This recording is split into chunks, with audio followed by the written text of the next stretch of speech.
Can we quickly go through and analyze these different functions and? You need to figure out where the poles are.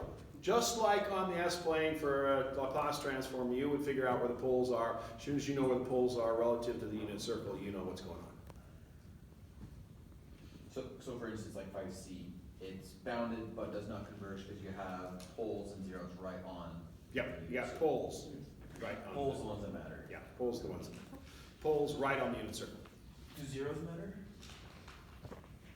Not for the bounded convergence.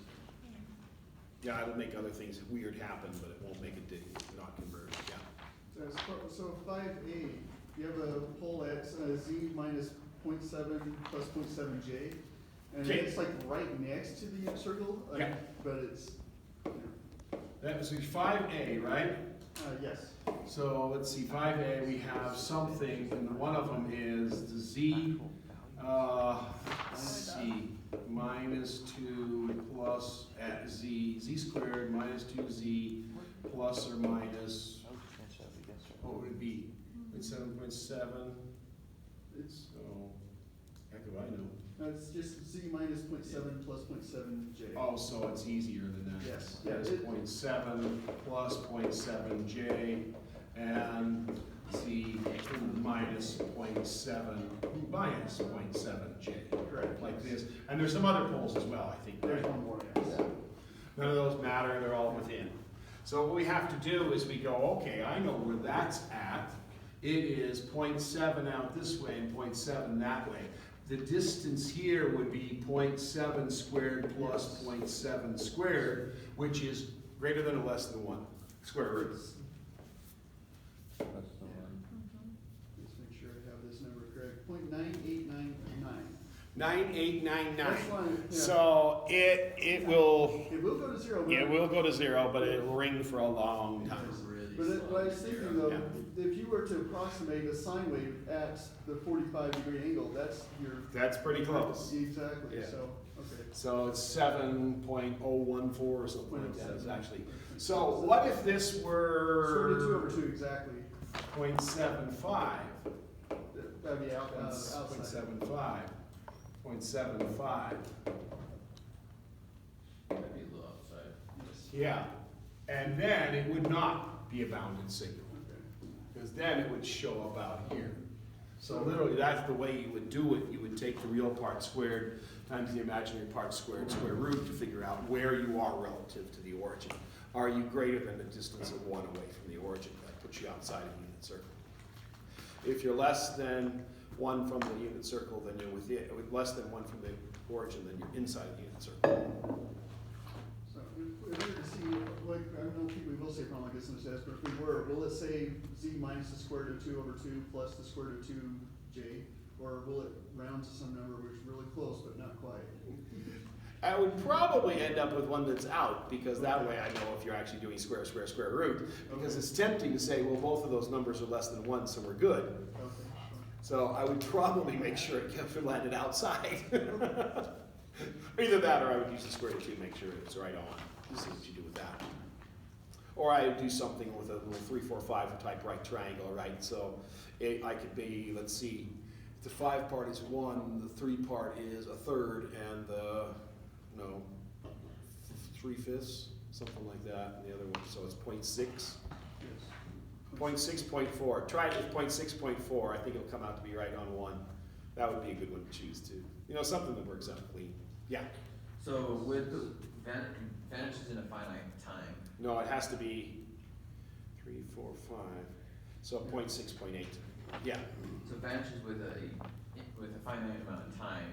That means that there are no more points within a certain amount of time. How do you tell that from just the poles?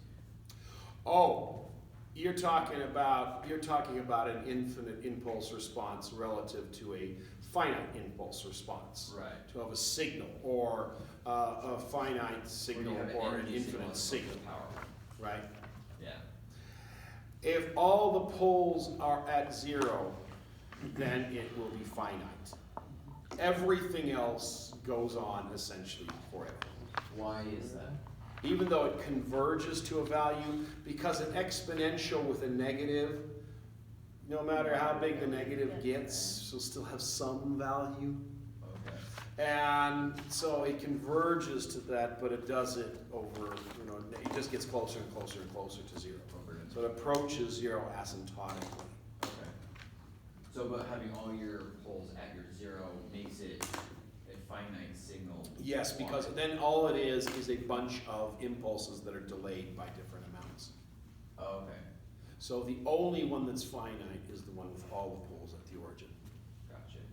because that's the delayed impulse responses. Okay, so you just have a series of impulses that are finite amount. Yeah, finite number. And the same goes for a transfer function. That's what a finite, FIR transfer function is. Yeah. Finite impulse response. So, we've done this now for problem 5 for signals.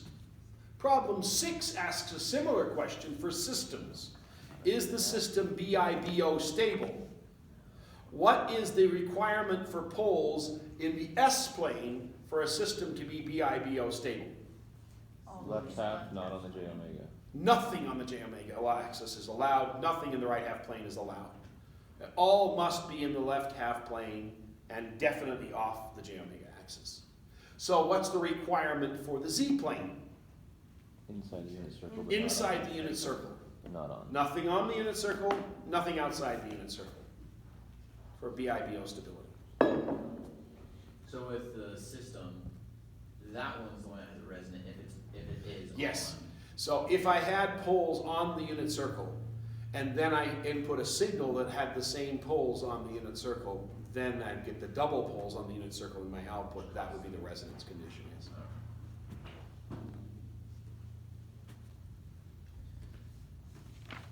You have the floor, Evan. 3C and D, or 3C and B. D. C and D. All right, so sketch the time function. So most of what I'm concentrating on is these relationships between the S-plane and the Z-plane. So keep that in mind. If I have a inverse, it's going to be as simple as 2A in that realm. So the big question is, do you remember to divide by Z first? That's about it. And if you don't, it's a little harder to do, but you'll still get the same answer. Let's see, C, so 3C. P1 is equal to 0.3, P2 is equal to 0.9. So we have two poles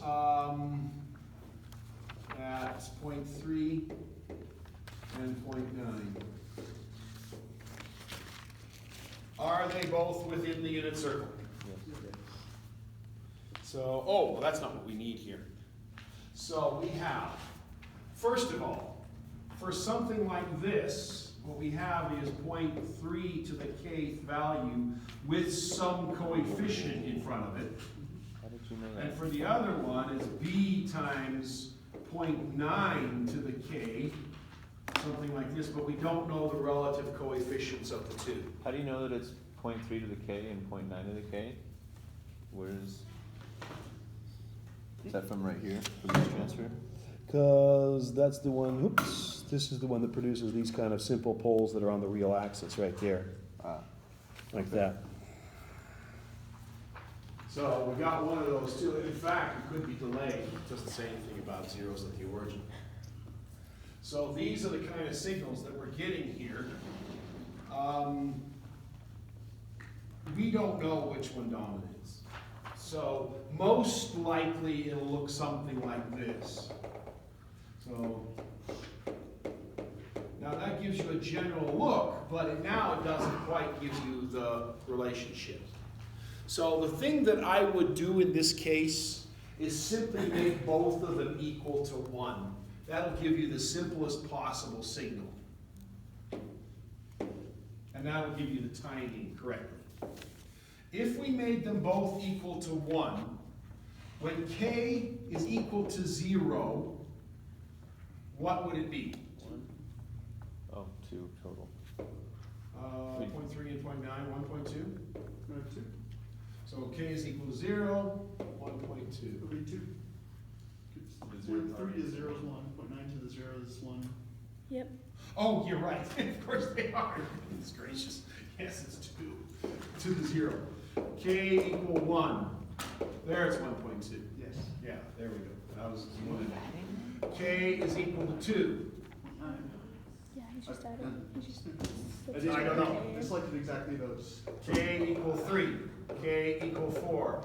Then just plot it. Yeah. That would be the easiest way to do this. Why are you adding the 0.3K plus 0.9K? Because it's two different signals with two different poles. So just Oh, like so you're in doing on the some- S-plane, we have for each pole that's on the real axis, it's a single exponential.